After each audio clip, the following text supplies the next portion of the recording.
Leia comigo o texto de 2 Pedro, capítulo 1, versículos 3 a 11.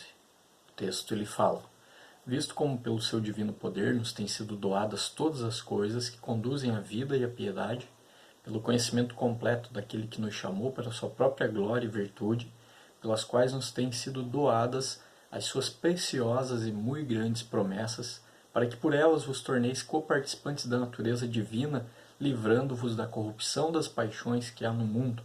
Por isso mesmo, vós, reunindo toda a vossa diligência, associai com a vossa fé a virtude, com a virtude o conhecimento, e com o conhecimento o domínio próprio, com o domínio próprio a perseverança, com a perseverança a piedade, com a piedade a fraternidade, com a fraternidade o amor. Porque essas coisas existindo em vós e em vós aumentando, fazem com que não sejais nem inativos, nem infrutuosos no pleno conhecimento de nosso Senhor Jesus Cristo.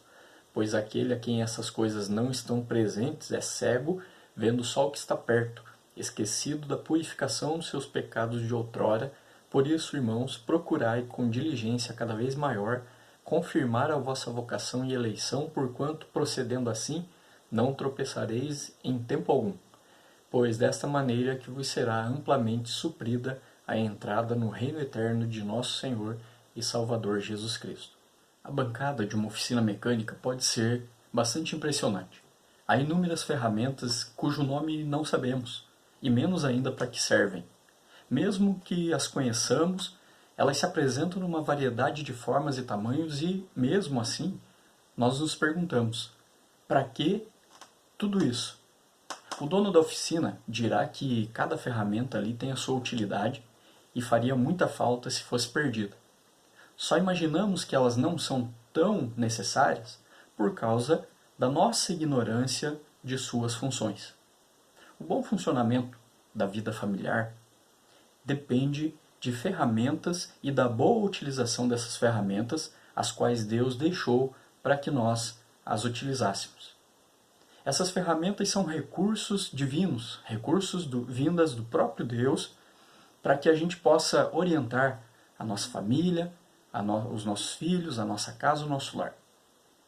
E esses recursos são a Palavra de Deus, o Espírito Santo, a oração e o povo de Deus, a Igreja. Se não utilizamos alguns deles, é por causa, muitas vezes, de nossa ignorância de suas funções, utilidades e a eficácia. A Bíblia é o principal recurso do cristão. Respondemos de cor que a Bíblia é a nossa única regra de fé e prática. Mas compreendemos de fato a grandeza e o poder dessa dádiva divina, desse recurso que Deus nos deu? Deus é o autor da Bíblia, e sendo a sua palavra escrita, ela é o meio pelo qual ele exerce o seu governo sobre o seu povo. A certeza de que a Bíblia procede de Deus e reflete a sua sabedoria e a sua verdade, nos vem de Cristo e seus apóstolos. Jesus ensinou a Bíblia de sua época, que era o Antigo Testamento, como sendo a palavra de Deus. Nós encontramos Jesus fazendo referência a isso no Evangelho de Mateus, capítulo 4, no capítulo 5, no capítulo 19, no Evangelho de Lucas, capítulo 24, no Evangelho de João, capítulo 10. O apóstolo Paulo, ele descreveu a Bíblia como totalmente inspirada. E essa palavra inspirada literalmente significa soprada por Deus. E o apóstolo Pedro, ele afirma que a Bíblia tem a sua origem no Espírito Santo. Lá na sua primeira carta, no Novo Testamento, em 1 Pedro, capítulo 1, versículos 10 a 12, e também na sua segunda carta, a 2 Pedro, capítulo 1, versículo 21. Alguns movimentos religiosos e até ditos cristãos, eles comprometem a autoridade da Bíblia ao fazê-la dependente de tradições e ensinos da igreja, quando nós aprendemos e compreendemos pela própria Bíblia que as tradições e os ensinos é quem dependem da Bíblia para serem feitos e para serem produzidos. Por outro lado, também o misticismo evangélico, ele enfraquece a autoridade da Bíblia ao admitir que existem novas revelações particulares. O racionalismo diminui a autoridade bíblica ao submeter a Bíblia àquilo que pode ser comprovado cientificamente ou se encaixa na lógica humana. No entanto, a Bíblia ela continua sendo a palavra de Deus, divinamente inspirada nos escritores bíblicos, para que os escritores bíblicos viessem a redigi-la, e assim Deus revelou a sua palavra que deve orientar toda a vida do povo de Deus. Porém, o protestantismo histórico, do qual nossa denominação, na Igreja Presbiteriana, faz parte, nós reconhecemos que as Escrituras elas são a revelação de Deus escrita e infalível em tudo o que afirmam. São suficientes e contêm tudo o que é necessário saber para a salvação e para a vida eterna. São claras, de modo que uma pessoa comum pode entender a vontade de Deus para a sua vida. Por essa razão, submetemos à Bíblia os nossos pensamentos, os nossos padrões morais, os nossos sentimentos e as nossas tradições institucionais. Os reformadores eles ensinaram que a palavra de Deus ela traz a igreja à existência.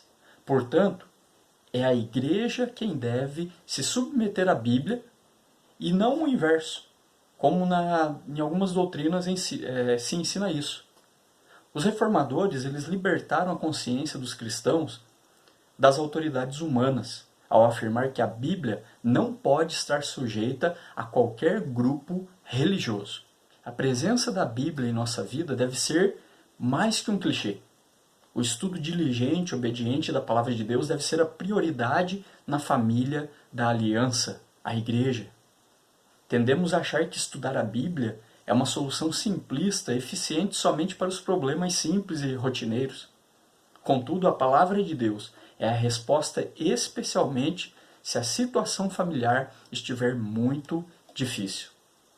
Muitas vezes, é exatamente em tempos de tribulação acima de nossas forças que nossa fé é provada. Cremos, nós, que a Bíblia tem a capacidade de penetrar em nossa alma, conforme diz Hebreus 4, de nos santificar na verdade, conforme diz o Evangelho de João, capítulo 17, de nos consolar, conforme diz Romanos, capítulo 15, 2 Timóteo, capítulo 3, e de nos instruir em tudo? Cremos que ela jamais se torna ultrapassada.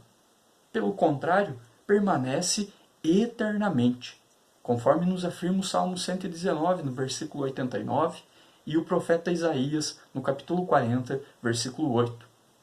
Cremos que a Bíblia é a espada do Espírito de Deus. Se cremos de fato em todas essas afirmações, então temos a mais poderosa ferramenta para a transformação de nossas famílias. Quando Jesus realizou a obra de nossa redenção e retornou ao céu, ele enviou a nós o Espírito Santo, que é o outro recurso divino para que nós consigamos caminhar e ir bem com a nossa vida familiar. Jesus chamou o Espírito Santo de outro Consolador. João capítulo 14, capítulo 15 e capítulo 16.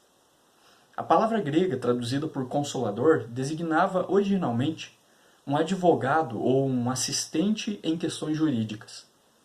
Num contexto mais amplo, significa uma pessoa que provê aconselhamento e encorajamento. Note que se trata de outro Consolador, isso é, alguém como o próprio Jesus, que daria continuidade ao ministério que ele já havia iniciado, conforme nos fala João capítulo 14, versículo 26 e João capítulo 16, versículos 12 a 15.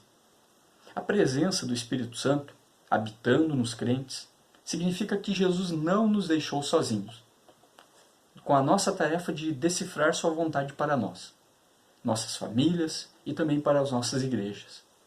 Porém, isso não é tudo, pois o mesmo Espírito é, nas palavras de Jesus, o poder de Deus revestindo sua igreja. Lucas capítulo 24 e Atos capítulo 1.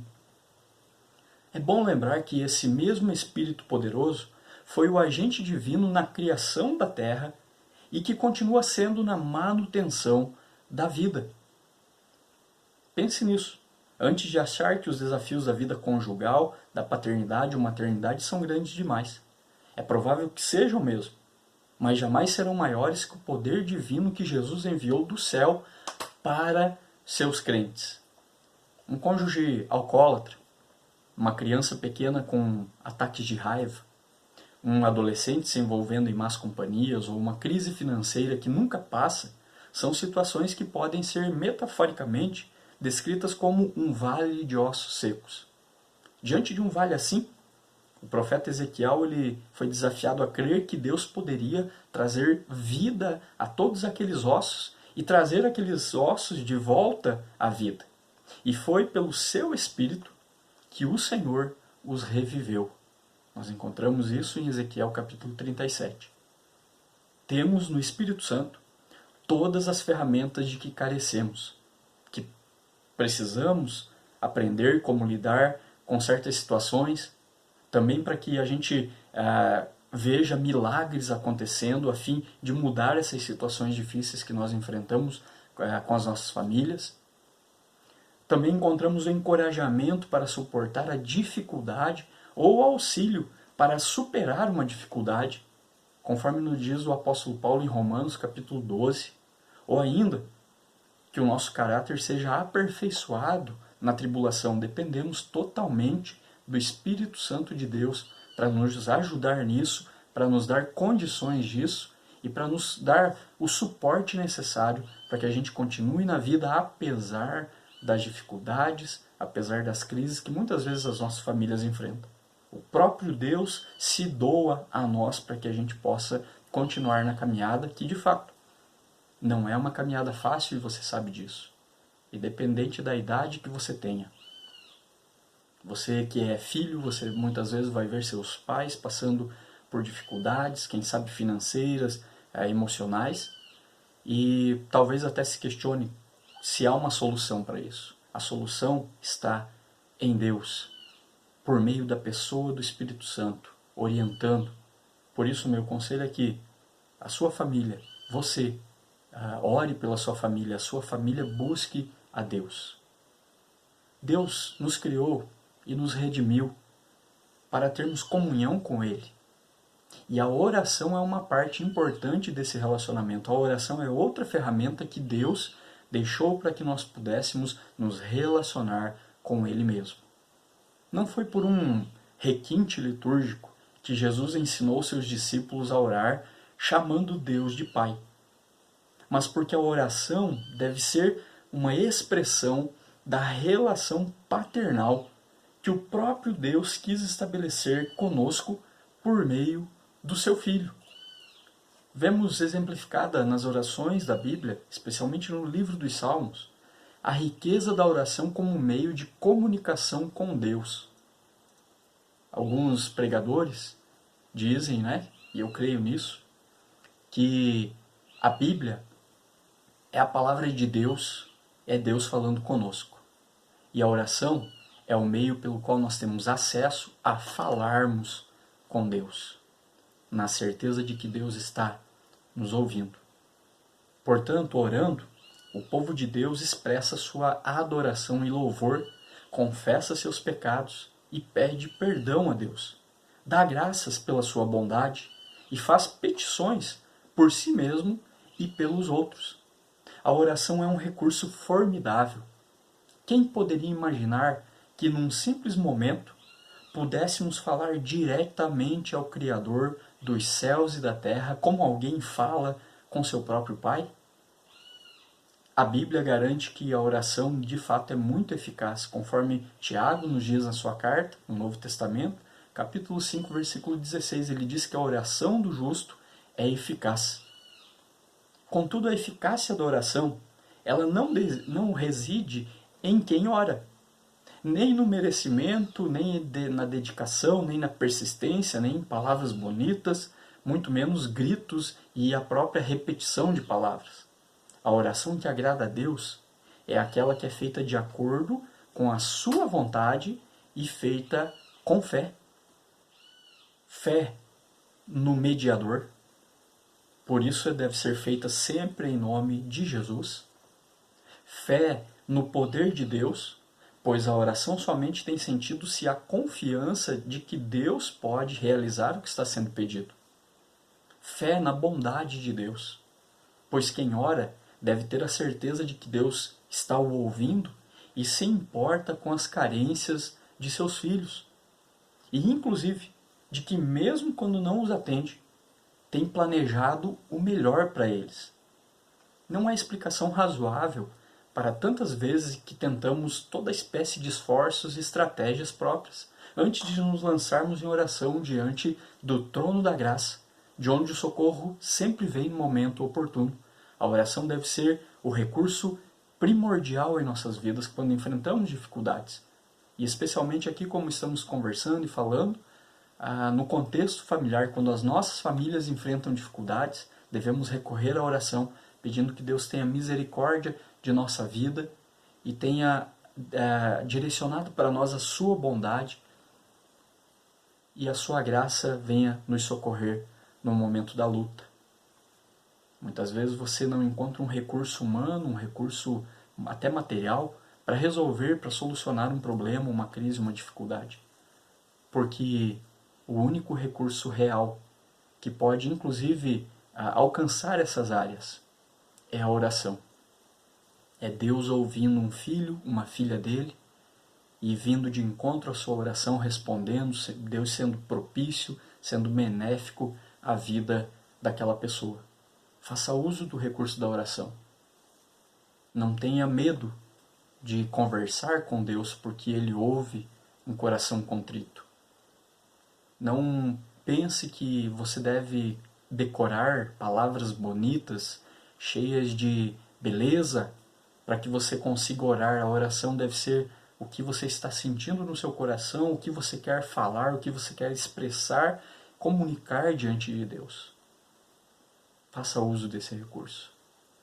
Um outro recurso que Deus ele deixou à nossa disposição como filhos e filhas dele é o seu povo, a igreja.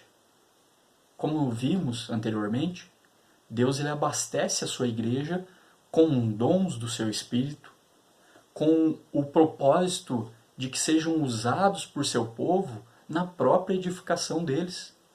Conforme nós encontramos, por exemplo, na carta aos Efésios, capítulo 4, versículos 11 e 12, nos orientando, nos ensinando isso.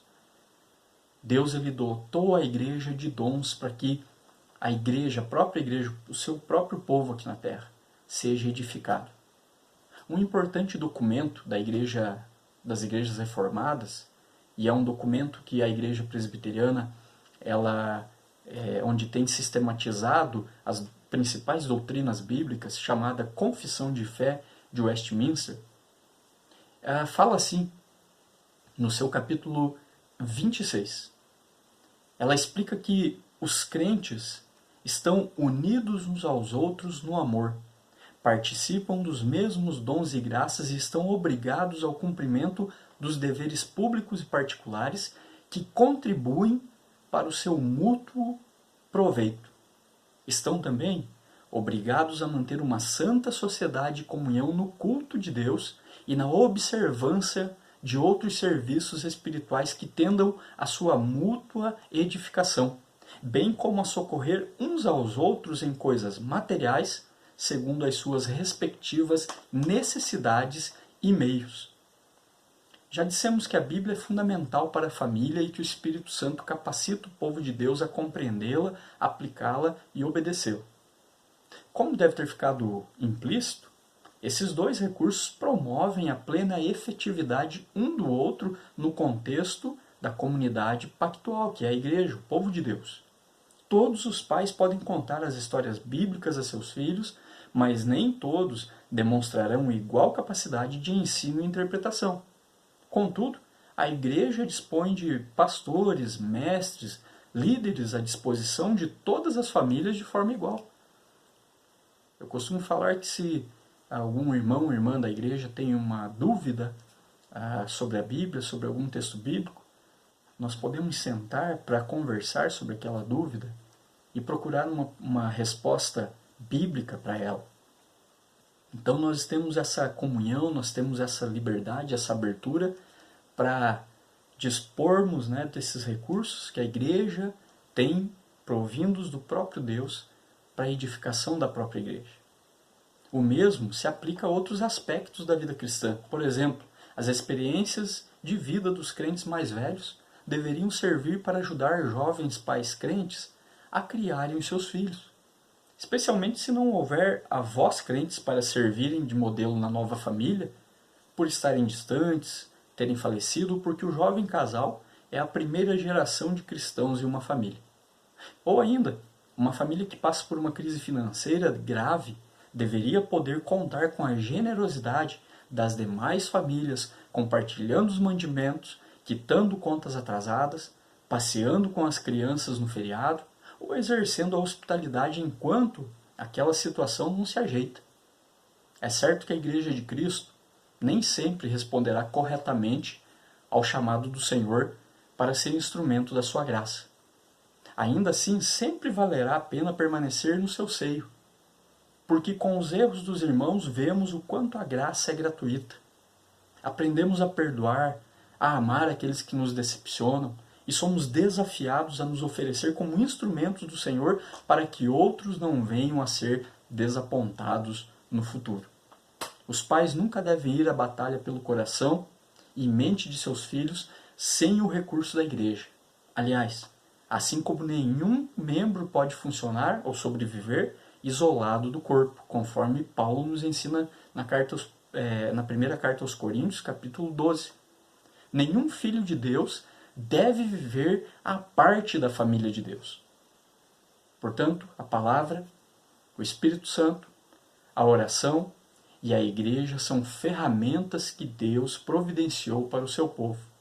Ao mesmo tempo, são ferramentas que apontam para o Deus que se insere no tempo e no espaço, capacitando seus filhos a viver além dos recursos carnais e ensinando-os a viver na esfera do pacto, de forma a refletir sua glória a partir de seus lares para todo o mundo. O quanto a sua família tem feito uso dos recursos de Deus? Muito? Pouco? Zero? É algo para se pensar, não é? Faça uma revisão das atividades de todos na família. Separe um tempo para que você e a sua família participem do culto ao Senhor. Procure não faltar, procure estar presente na vida da sua igreja local, da sua comunidade cristã. Talvez seja difícil, mas não hesite se tiver de tomar medidas extremas, como cortar atividades importantes em favor daquilo que é essencial, encher-se do Espírito por meio da Bíblia, da oração e da comunhão com a igreja do Senhor. Amplie o envolvimento com outras famílias da igreja. Converse com outros pais, outros casais, inclusive mais velhos, que possam servir de referência à sua família. Façam o mesmo também por famílias mais jovens ou pessoas que estão chegando à igreja, que precisam de orientação, precisam de ajuda, porque nós necessitamos de referenciais cristãos e essa mesa de trabalho de Deus, repleta de recursos, repleta de ferramentas, pode ser bem utilizada e deve ser bem utilizada pelo povo de Deus para que a vida familiar caminhe e seja um lugar de bênçãos.